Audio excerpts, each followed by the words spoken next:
Isa ka makasaysayan nga pagbisita sa Palawan mismo nga malapit sa mga teritoryo nga ginaagawan sang Pilipinas kag China. Nagbisita kag personal nga nagpakigistorya sa mga manugpangisda si US Vice President Kamala Harris.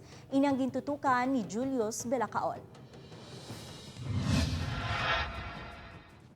Isa ka komunidad sa mga mangingisda ang unang naging katuan ni US Vice President Kamala Harris sa iya pagbisita sa Puerto Princesa, Palawan kahapon.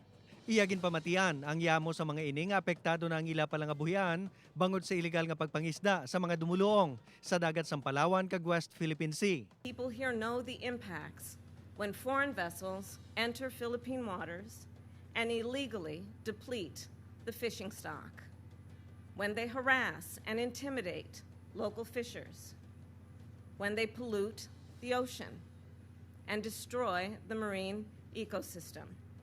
We must uphold international rules and norms. Ginanunsyo ni Harris nga maghahatag ang Amerika sang dugang nga bulig nga 7.5 million US dollars ukon mas o menos 430 million pesos nga nakapain para sa Philippine Maritime Law Enforcement Agencies.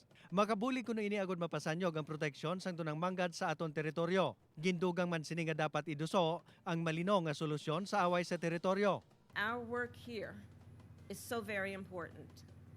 We must stand up for principles such as respect for sovereignty and territorial integrity, unimpeded lawful commerce, the peaceful resolution of disputes, and the freedom of navigation and overflight in the South China Sea and throughout the Indo-Pacific.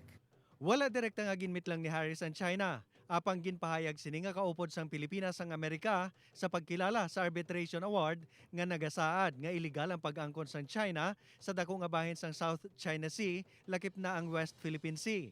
Wala pa sa sabat ang Chinese Embassy sa Pilipinas sa pahayag ni Harris. Pero sadto pa, ginpabutyag na sang China nga wala nila ginakilala ang Arbitration Award. Julius Belacaol, 1, Western Visayas.